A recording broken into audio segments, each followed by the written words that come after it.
Zero to God level अर्थात martial God space अर्थात शून्य से ईश्वर स्तर तक। अध्याय 3382 से 3384। नमस्कार, आप कहानी में खो जाएं उससे पहले चैनल को सब्सक्राइब करें और नोटिफिकेशन ऑन करें। धन्यवाद।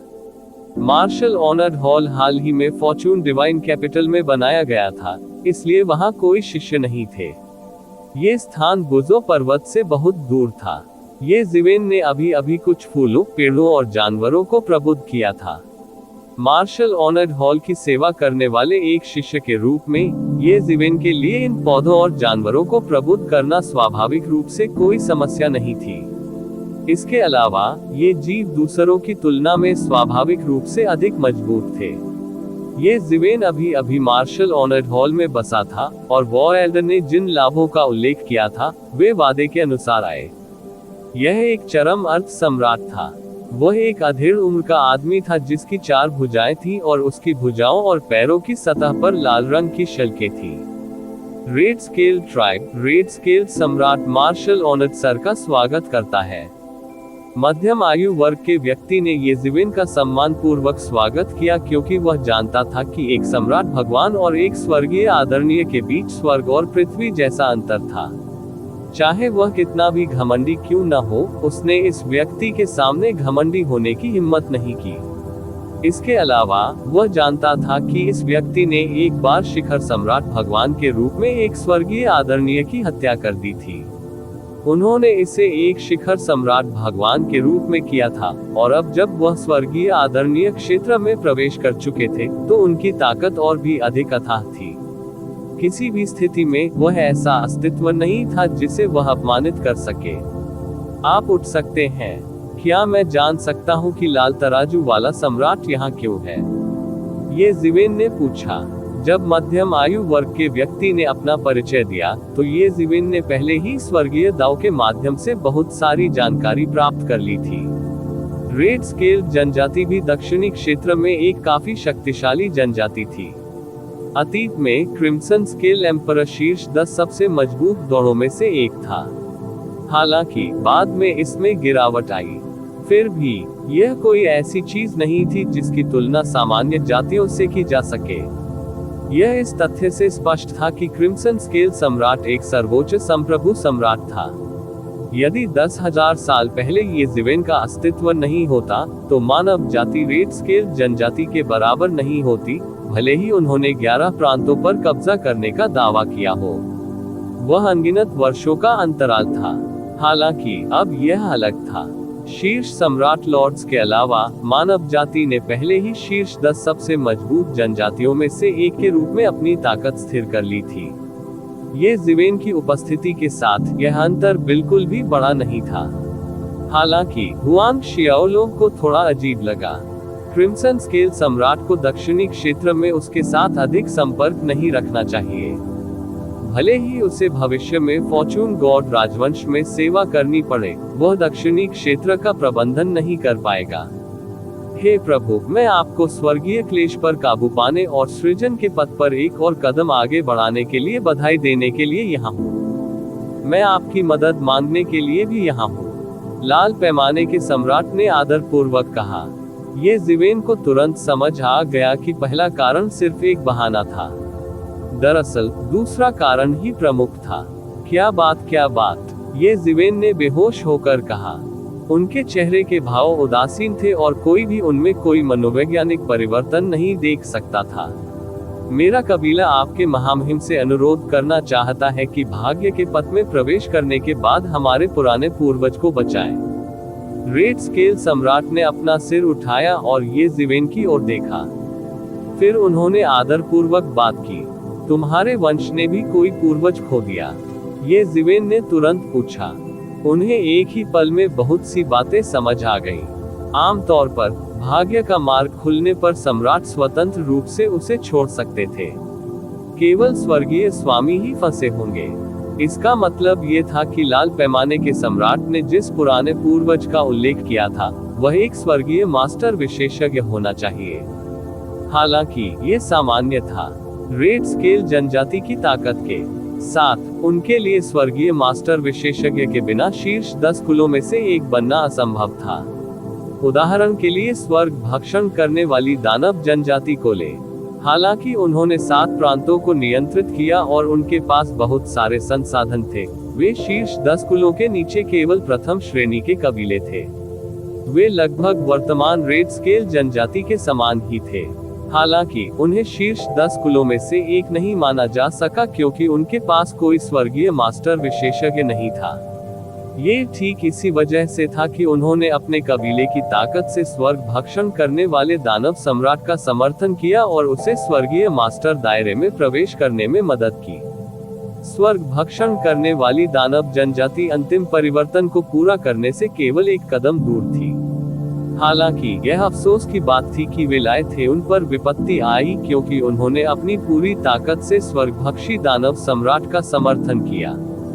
यदि ये तथ्य नहीं होता कि स्वर्ग भक्षण करने वाले दानव जनजाति की मांगें इतनी अधिक थी कि वे व्यावहारिक रूप से मानव जाति की नींव खोद रहे थे, तो ये जीवेन स्वर्ग भक्षण करने वाले दानव सम्राट के खिलाफ नहीं जाना चाहते थे। हालांकि अब सब कुछ पहले से ही एक निष्कर्ष था और कुछ कहने का कोई मतलब नहीं था। वास्तव में मेरे कबीले का पुराना पूर्वज वास्तव में जाल में फंस गया है। लाल पैमाने का सम्राट फूट फूट कर मुस्कुराया। यदि ऐसा नहीं होता तो शीर्ष 10 कुलों की एक प्रतिष्ठित जनजाति की ऐसी स्थिति कैसे हो सकती थी? जब ये जीवेन ने रेड स्केल सम्राट के शब्दों को सुना तो उन्हें तुरंत समझ में आ गया कि वॉयल्डर ने पहले जिन लाभों का उल्लेख किया था वे क्या थे। सृजन पथ की इस यात्रा का संचालन उनके और युद्ध बुजुर्ग द्वारा किया गया था। इसलिए जिन जनजातियों ने अपने पुराने पूर्वजों को खो दिया था वे उन्हें तुच्छ समझने की हिम्मत नहीं करेंगे। यदि वे चाहते थे कि ये जीवेन उनके पुराने पूर्वज को बचाए तो उन्हें उत्सुकता से उसे लाभ की पेशकश करनी होगी। वैसे भी सीमित संख्या में ही लोग जाएंगे। यदि वे उसे नहीं बचाते तो वे और क्या कर सकते थे? यदि ये जीवेन ने कहा कि वह पुराने पूर्वज को नहीं ढूंढ सका तो वे वास्तव में अपनी आंखों से रो रहे होंगे। फिर वे और क्या कर सकते थे? इसके अलावा सृजन का मार्ग खोलने की कीमत बहुत अधिक थी। इस बार ये केवल इसलिए संभव हो सका क्योंकि सृजन क्षेत्र की सभी प्रमुख ताकतें एकजुट हो गई थी। कोई नहीं जानता था कि सृजन का मार्ग दोबारा खोलने में उन्हें कितना समय लगेगा। यदि वे यह अवसर चूक गए तो वे अपने जनजाति के पुराने पूर्वज के बचाए जाने की प्रतीक्षा नहीं कर पाएंगे। कई बार सृजन का मार्ग खोलने के बाद ऐसा नहीं था कि वे नहीं जानते थे कि उनके कबीले के पुराने पूर्वज किस स्थिति का सामना कर रहे थे। इसे केवल एक सुदीर्घ अस्तित्व के रूप में वर्णित किया जा सकता है। अतीत में उन्होंने सृजन के पथ के उद्घाटन के दौरान अपने कबीले के स्वर्गीय आदरणीय लोगों को बचाने की कोशिश की थी। हालांकि उन्हें पता चलेगा कि वे सबसे महत्वपूर्ण बिंदु पर फंस गए थे। केवल स्वर्गीय आदरणीय ही प्रवेश कर सकते थे। हालांकि स्वर्गीय पूज्य भी यहां आएंगे तो फंस जाएंगे। इससे एक न सुलझने वाली गुत्थी बन गई। अतीत में भाग्य कुंजी के अस्तित्व के कारण स्वर्गीय आदरणीय लोगों ने बड़ी संख्या में सृजन के पथ में प्रवेश किया था। इससे उन्हें स्वतंत्र रूप से प्रवेश करने की अनुमति मिल गई। अन्य डोमेन से स्वर्गीय आदरणीय थे और फॉर्चून दिव्य राजवंश से स्वर्गीय आदरणीय भी थे। कोई अपवाद नहीं था। ये वह नियम था जिसे फॉर्चून डिवाइन लॉर्ड ने स्थापित किया था। इस पहलू से ये देखा जा सकता है कि फॉर्चून डिवाइन लॉर्ड के दिमाग की चौड़ाई लंबे समय से दोनों शिविरों के बीच की दुश्मनी से कहीं अधिक थी। एक विशालकाय ड्रैगन चींटियों के बीच के विवादों की परवाह नहीं करेगा। जब ये जीवेन सम्राट बन गया था तो उसने अपने सभी दुश्मनों का शिकार नहीं किया था। विश्व के शासक के रूप में उनके पास इतनी व्यापक सोच थी क्योंकि वह वास्तव में उस स्थिति में खड़े थे। ये ठीक इसलिए था क्योंकि उन्हें इस हद तक मजबूर कर दिया गया था कि उनके पास ये जीवेन और अन्य लोगों पर भरोसा करने के अलावा कोई विकल्प नहीं था। ये वह लाभ था जिसका वॉयल्डर ने पहले उल्लेख किया था। ये जीवेन ने कुछ नहीं कहा। उसके चेहरे पर एक विचारपूर्ण भाव उभर आया। इस समय क्रिम्सन स्केल सम्राट ने जब ये देखा तो उसे तुरंत कुछ समझ में आ गया। उन्होंने दांत पीसते हुए कहा, इस बार मैं सीनियर को स्वर्गीय पूज्य के पद पर पदोन्नति के लिए बधाई उपहार लेकर आया हूं। मम्मा, ये जिवेन ने सिर हिलाया। फिर क्रिम्सन स्केल सम्राट ने अपनी हथेली को थोड़ा सा घुमाया और उसकी हथेली पर एक भूरे रंग का द्रव्यमान दिखाई दिया। कोहरे की एक पतली परत ने उसे घेर लिया, जिससे सभी की नजरें अवरुद्ध हो गईं। हालांकि ये जिवेन ने पाया कि यह कोहरा वास्तव में सिद्धांतों से विकसित हुआ था। यह क्या है? ये जिवेन ने पूछा। ये स्वर्गीय श्रद्धेय स्रोत है जिसे हमारे पूर्वज ने अपने परिवर्तन के बाद छोड़ा था, क्रिम्सन स्केल सम्राट ने कहा। मैं इसे आपसे नहीं छिपाऊंगा। हर बार जब हमारा क्रिम्सन स्केल कबीला खेती में आगे बढ़ता है, हम अपना मूल स्रोत छोड़ देंगे और केवल शुद्धतम बीज छोड़ देंगे। फिर हम फिर से खेती करेंगे। इस तरह हमारा जीवन स्रोत शुद्ध हो जाएगा और अधिक शुद्ध। शेड स्वर्गीय पूज्य स्रोत अतुलनीय रूप से कीमती है। यदि अन्य स्वर्गीय पूज्य इसका उपभोग करते हैं, तो उनकी खेती बहुत आगे बढ़ेगी, जिससे उन्हें अनगिनत वर्षों की कड़वी खेती से मुक्ति मिलेगी। ओह! ये जिवेन की आंखें अचानक चमक उठी। अगर यही बात थी, तो उसके लिए बेहद आकर्षक होगा। हालांकि, चूंकि स्वर्गीय पूज्य स्रोत इतना अच्छा है, तो आप स्वयं इसका उपयोग क्यों नहीं करते? इसका उपयोग स्वर्गीय पूज्य बनाने के लिए किया जाना चाहिए। ये जिवेन मंद मंद मुस्कुराए और पूछा। आपको सूचित करता हूं, क्योंकि स्वर्गीय पूजनीय स्रोत बहुत अत्याचारी है, हमारे पास इसका आनंद लेने का सौभाग्य नहीं है। केवल स्वर्गीय पूज्य ही स्रोत को अवशोषित कर सकते हैं और अपनी ताकत बढ़ाने के लिए इसका उपयोग कर सकते हैं। क्रिम्सन स्केल सम्राट ने हल्की सी मुस्कान के साथ कहा। वे इस बात के बारे में कैसे नहीं सोच सकते थे। हालांकि जिन लोगों ने भी कोशिश की थी वे सभी गिर गए थे। मूल रूप से अपने जीवन स्रोत को लगातार त्यागने की क्षमता भी यही कारण थी कि उनका कबीला तेजी से मजबूत होने में सक्षम था। सामने वाले लोग लगातार अपने जीवन स्रोत को विकसित और बहाते रहेंगे। ये तब पीछे के लोगों के लिए पोषण बन जाएगा। इस तरह कबीले की ताकत आश्चर्यजनक गति से मजबूत हो सकती है। ये भी उनके वंश के लिए स्वर्ग का आशीर्वाद था। हालांकि इसका उपयोग केवल समान स्तर के लोग ही कर सकते थे। यदि उनके दायरे में अंतर बहुत अधिक होता, तो वे दूसरों के जीवन स्रोत द्वारा मारे जाते। यही कारण था कि इतने अनूठे खजाने की रक्षा करने के बावजूद उनके कुल से कोई स्वर्गीय पूज्य नहीं निकला था। यही कारण था कि उन्हें ये सामान ये जिवेन को सौंपना पड़ा। चाहे यह वस्तु कितनी भी कीमती क्यों न हो, इसकी तुलना उनके वंश के पुराने पूर्वज से नहीं की जा सकती। मैं समझता हूँ। ये जिवेन ने कोहरे के इस ढेर को अपने हाथ में पकड़ लिया और इसके भीतर बढ़ते कानूनों को महसूस किया। इसके भीतर स्वर्गीय पूजनीय कानून भी उबल रहे थे। हालांकि यह बाहर से बहुत ज्यादा नहीं दिखता था, लेकिन इसमें बेहद भयानक मार्शल शक्ति और कानूनों के उतार चढ़ाव शामिल थे।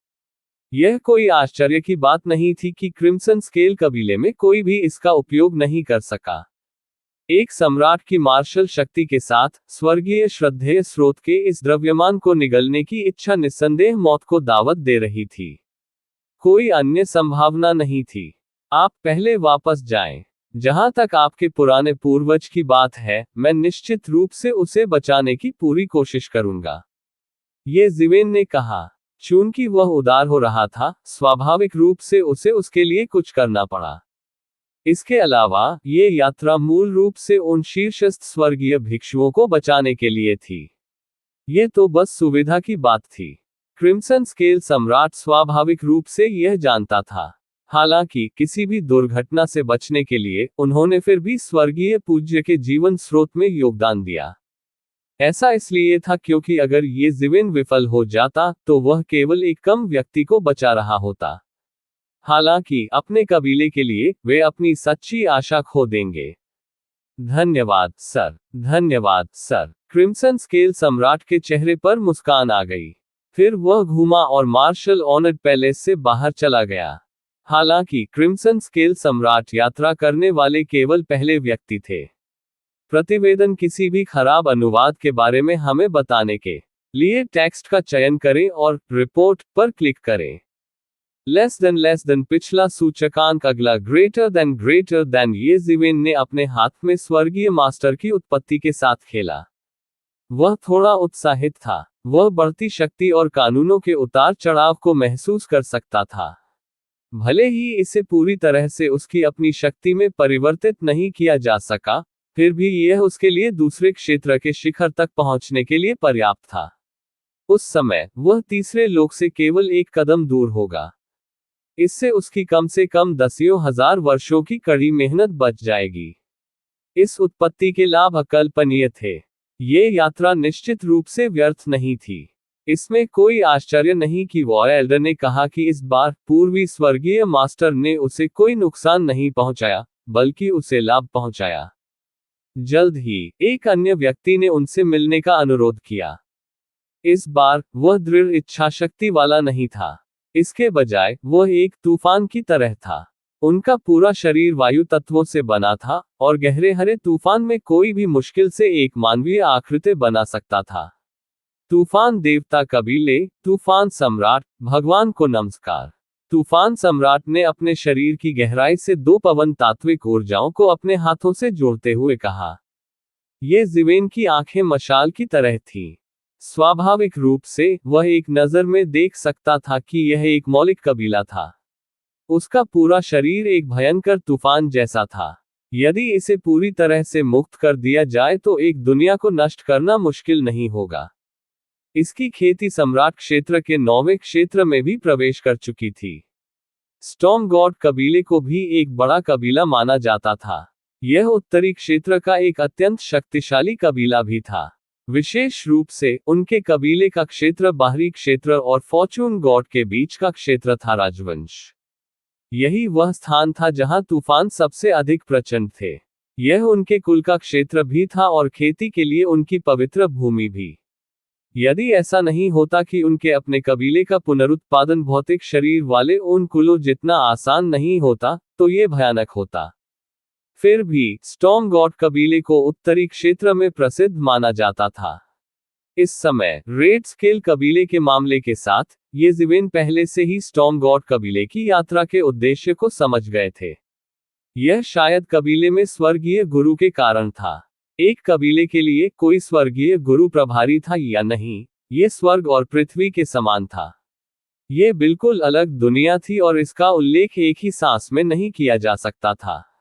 यदि स्टॉर्म गॉड कबीला वास्तव में बढ़ना चाहता था, तो उन्हें अपने कबीले के पुराने पूर्वज को बचाना होगा। उठना, ये जिवेन ने कहा। तूफान सम्राट ने अवसर का लाभ उठाया और कहा, धन्यवाद प्रभु। मुझे नहीं पता कि तुम यहाँ क्यों आए हो। ये जिवेन ने बेहोश होकर पूछा। वह निश्चित रूप से जानता था, लेकिन उसने न जानने का नाटक किया। इस बार मैं अपने स्वामी से यह प्रार्थना करने आया हूं कि वे मेरे कुल की बड़ी सहायता करें। मेरा कुल सदैव आभारी रहेगा, तूफान सम्राट ने कहा। उसकी आवाज गूंज रही थी। ये जिवेन उसकी अभिव्यक्ति नहीं देख सका क्योंकि उसका पूरा शरीर एक तूफान था। हालांकि उसे महसूस हो रहा था कि उसके शरीर के अंदर का तूफान बहुत अधिक सक्रिय हो गया है। जाहिर है, उनकी भावनाएं भी कुछ ज्यादा ही उत्तेजित हो गई थीं। क्या आप भी मुझसे अपने कबीले के पुराने पूर्वज को बचाने के लिए कहने आए हैं? ये जिवेन ने तुरंत पूछा। ये सही है, मेरे प्रभु बुद्धिमान और बुद्धिमान है, तूफान सम्राट ने तुरंत कहा। आपको इसके बारे में चिंता करने की जरूरत नहीं है। आखिरकार मैं भी सभी की ओर से जा रहा हूं। मैं अपनी पूरी कोशिश करूंगा, ये जिवेन ने बिना प्रतिबद्धता के कहा।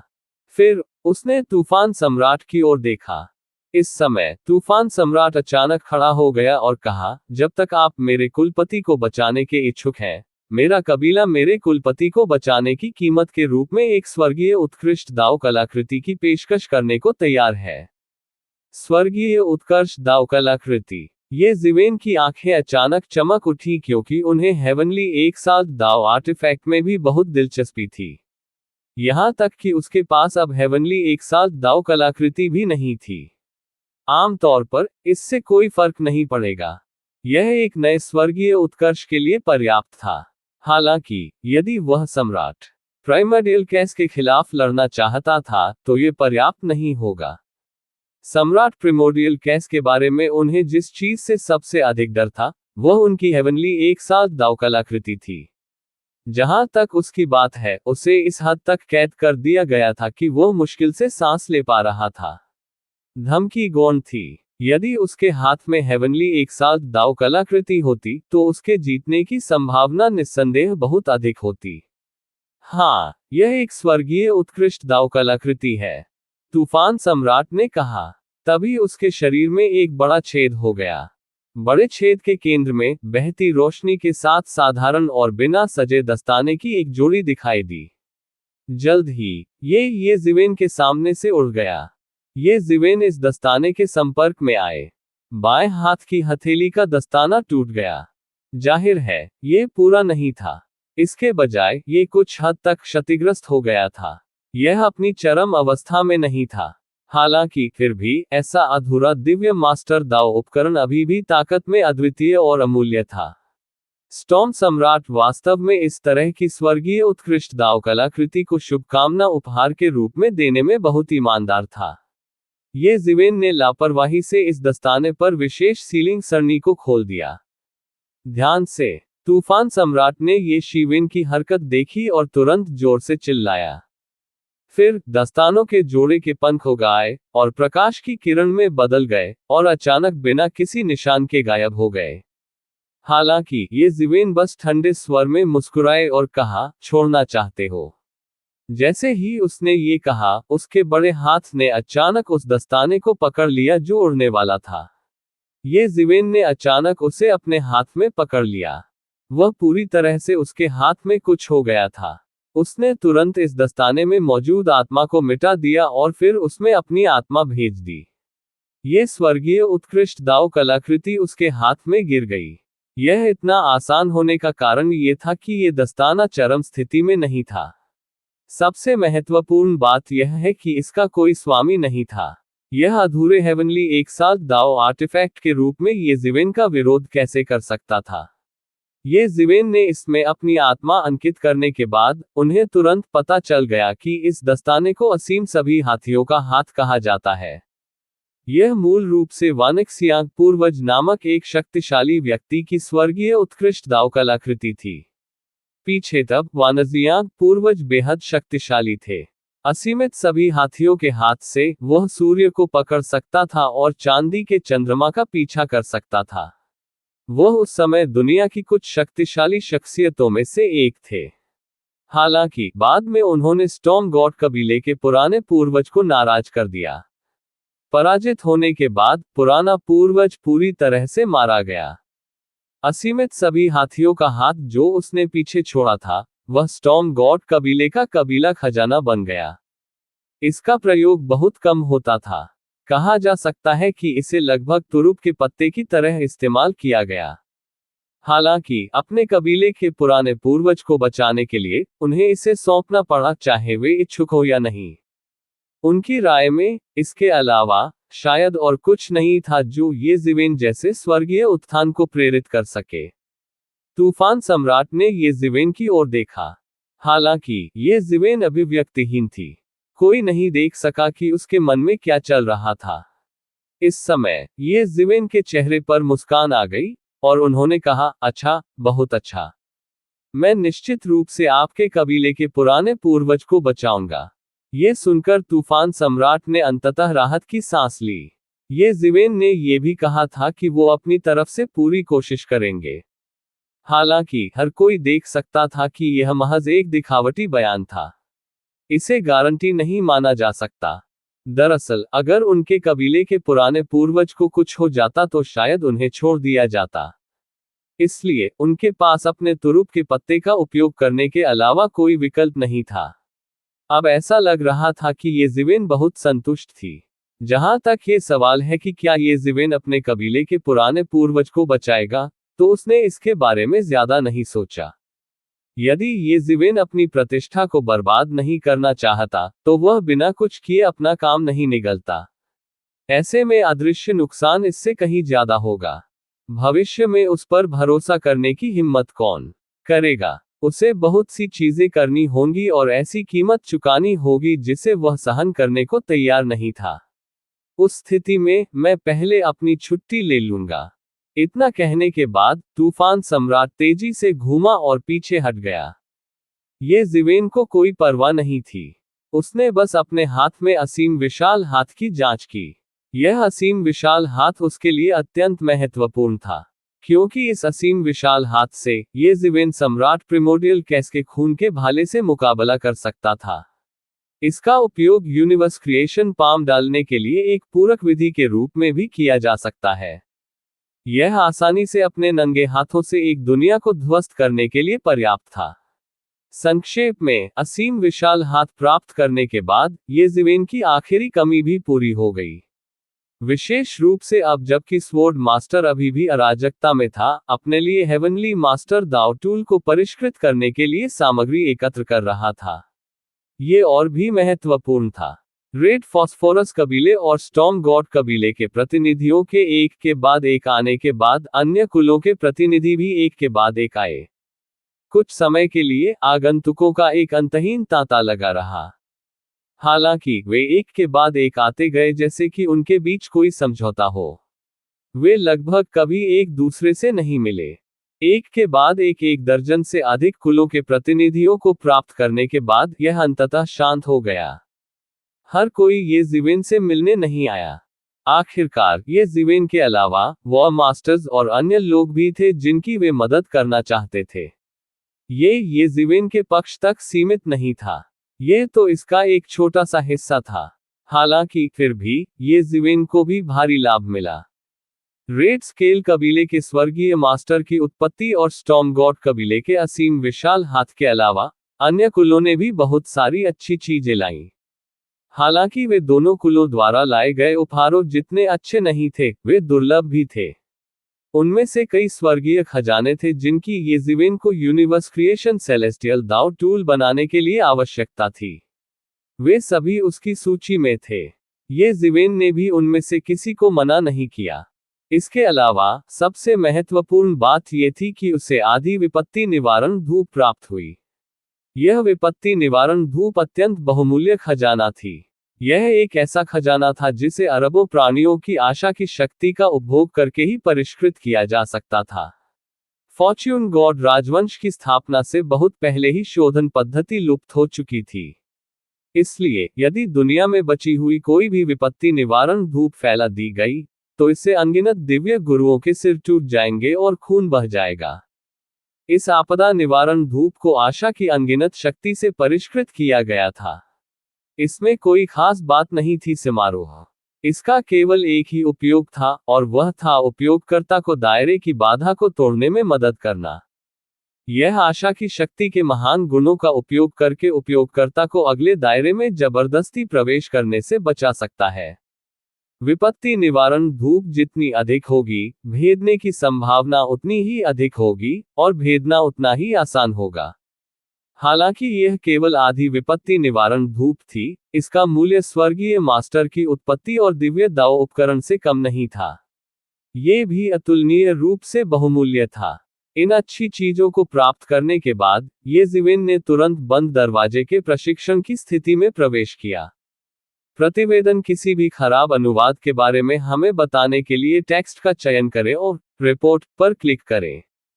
लेस देन पिछला सूचकांक अगला ग्रेटर देन ये ज़िवेन इन खजानों को प्राप्त करने के बाद तुरंत बंद कमरे में प्रशिक्षण में चले गए जो आम दिनों में शायद ही कभी देखे जाते थे। हालांकि उसे सृजन के पथ पर जाने में ज्यादा समय नहीं लगा था, लेकिन यह उसके लिए पर्याप्त था। वह एक ही बार में अपनी खेती को दूसरे दायरे के शिखर तक पहुंचा सकता था। जब ऐसा हुआ तो उसके लिए सम्राट प्रिमोर्डियस को मारना आसान हो जाएगा। चाहे कुछ भी हो, यह उसके लिए सम्राट प्रिमोर्डियल कैस को मारने का सबसे अच्छा मौका था। वह ऐसा मौका कभी अपने हाथ से नहीं जाने देंगे। ऐसे व्यक्ति का अस्तित्व उसके लिए बहुत बड़ा खतरा था।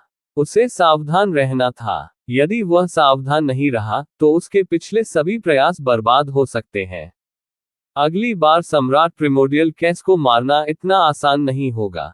ये ज़िवेन ने पूरे मार्शल ऑनर्ड हॉल में गठन की व्यवस्था करने के बाद अपना बंद दरवाजा प्रशिक्षण शुरू किया।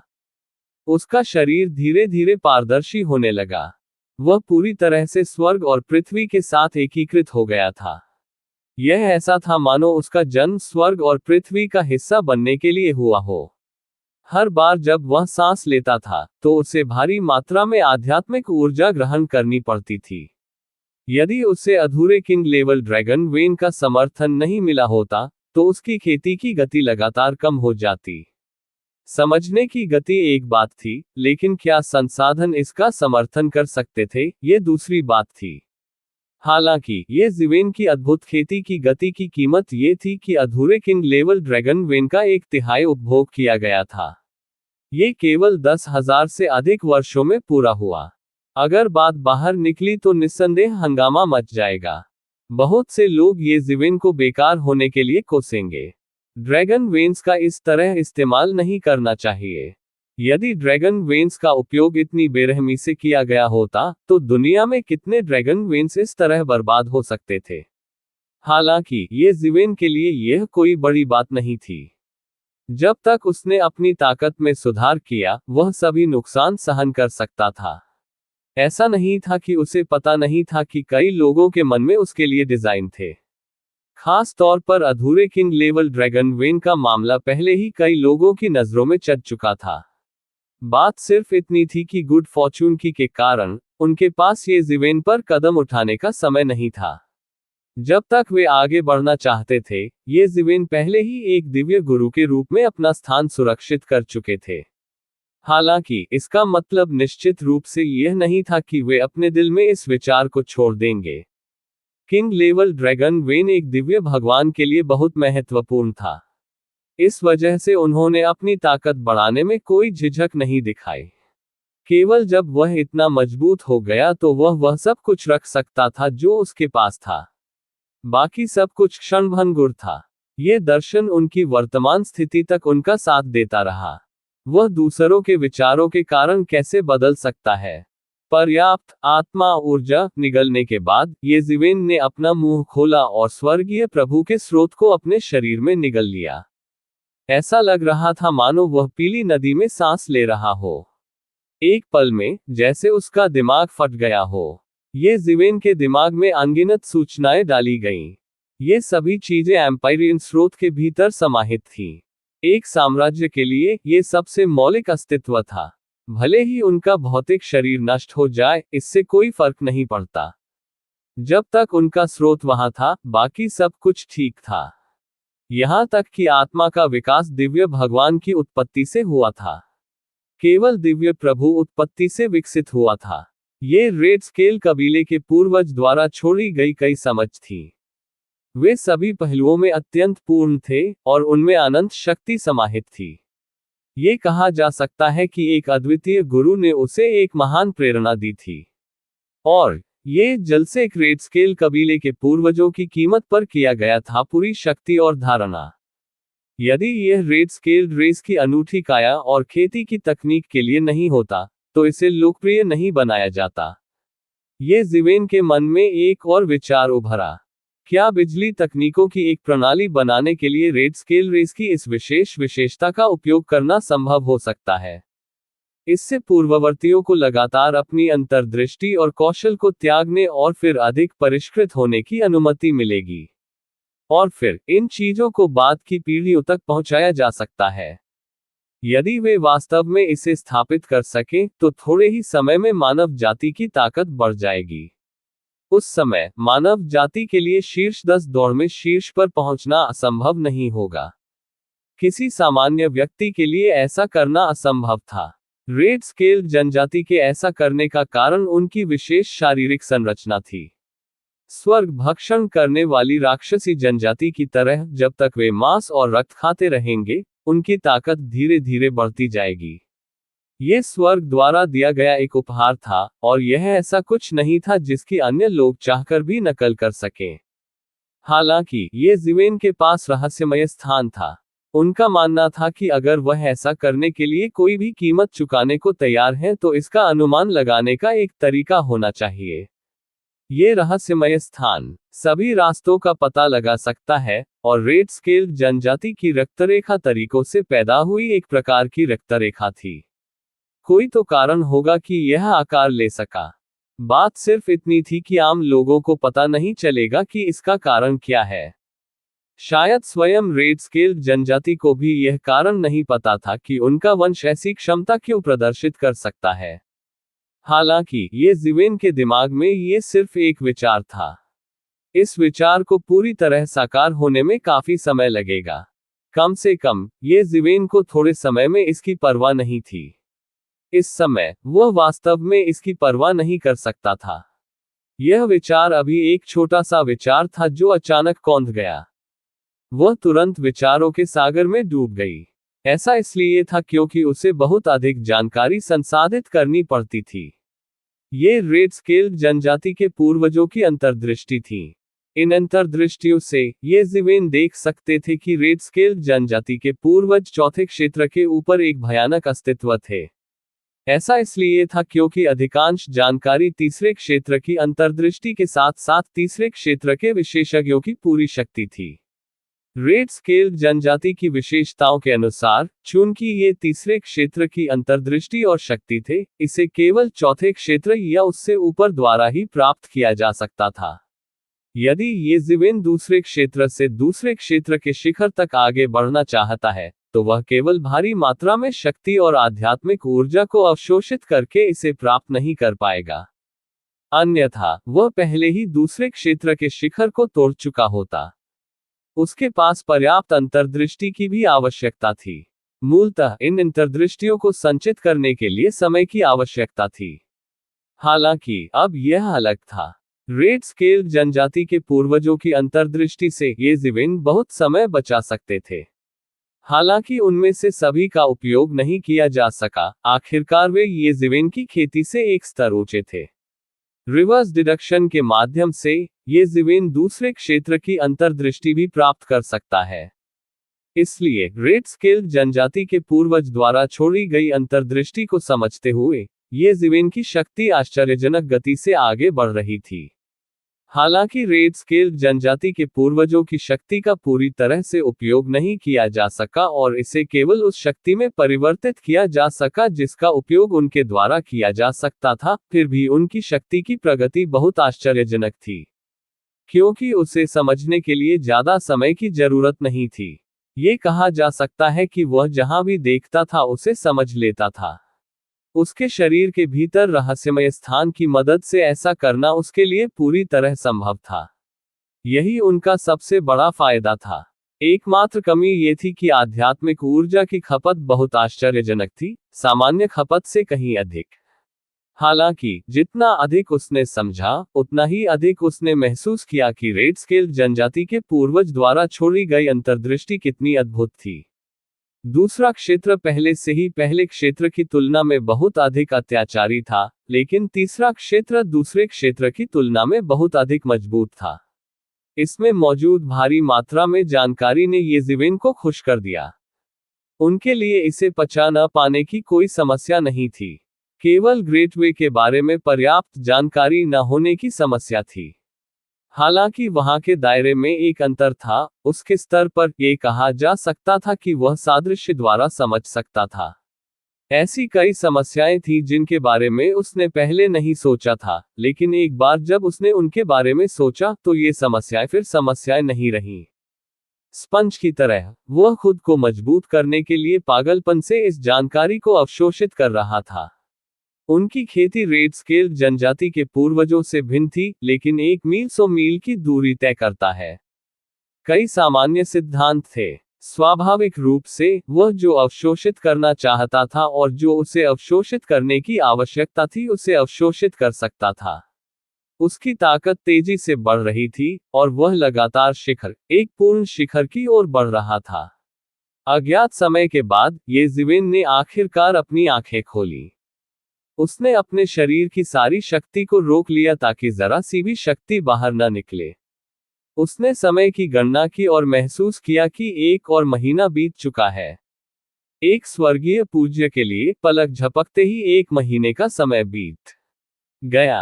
हालांकि इस महीने के समय में वह वास्तव में दूसरे दायरे में कदम रखने से दूसरे दायरे के शिखर तक चला गया था।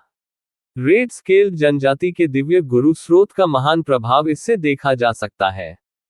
इसने ये जीवेन को प्रकाश की गति से आगे बढ़ने की अनुमति दी। एकमात्र दोष ये था कि दिव्य गुरु के स्रोत के भीतर, चाहे वह स्वर्गीय मार्ग के बारे में जानकारी हो या भीतर संग्रहित शक्ति हो, और भी तेज गति से नष्ट हो रही थी, भले ही ये जीवेन लगातार इसे अवशोषित कर रहा था। दूसरे शब्दों में, इस संसाधन का बार बार उपयोग नहीं किया जा सकता है। अन्यथा, रेड स्किल्ड जनजाति के पूर्वज द्वारा छोड़ा गया दिव्य गुरु का स्रोत न केवल ये जीवेन के लिए तीसरे क्षेत्र में खेती करने के लिए पर्याप्त होगा, बल्कि यह उसके लिए जल्दी से तीसरे क्षेत्र के शिखर तक खेती करने के लिए भी पर्याप्त होगा। हालांकि ये स्पष्ट रूप से उसके लिए अब तीसरे क्षेत्र में प्रवेश करने के लिए पर्याप्त था। ये जीवेन को भी लगा कि यह अफसोस की बात है कि इसका एक बड़ा हिस्सा खो गया, लेकिन उसके पास कोई अन्य विकल्प नहीं था। वह यथाशीघ्र ही इससे पार पा सकता था। सौभाग्य से, उसके पास अभी भी आधी विपत्ति निवारण धूप थी। जब तक वह इस धूप को जलाता है, उसकी वर्तमान शक्ति और दूसरे क्षेत्र के शिखर की धारणा को देखते हुए, तीसरे क्षेत्र में प्रवेश करना कोई बड़ी समस्या नहीं होगी। वास्तव में, तोड़ने में लगने वाला समय बहुत कम हो जाएगा। ये पहले क्षेत्र से दूसरे क्षेत्र तक पहुंचने जैसा नहीं होगा, जिसमें हजारों साल लग गए। हालांकि, जैसे ही वह अपनी बंद दरवाजे की खेती जारी रखने और तीसरे क्षेत्र में प्रवेश करने वाला था, एक समाचार मार्शल ऑनर्ड हॉल तक पहुंच गया। अर्थात, बाहरी क्षेत्र से दिव्य गुरु जो इस ऑपरेशन में भाग लेने वाले थे, आ चुके थे। यह कोई बड़ी बात नहीं होनी चाहिए थी। ज्यादा से ज्यादा इसका मतलब ये था कि ऑपरेशन शुरू होने वाला था। हालांकि, एक और खबर आई और ये जीवेन को परेशान कर दिया। यानी, बाहरी क्षेत्र से किसी ने वॉयल्डर को चुनौती दी थी, और वॉयल्डर हार गया था। प्रतिवेदन किसी भी खराब अनुवाद के बारे में हमें बताने के लिए टेक्स्ट का चयन करें और रिपोर्ट पर क्लिक करें। लेस देन पिछला सूचकांक, अगला ग्रेटर देन। इसी प्रकार के अपडेट्स लेते रहने के लिए हमारे चैनल ऑडियो बुक्स 108 को सब्सक्राइब करें और नोटिफिकेशन ऑन करें। धन्यवाद।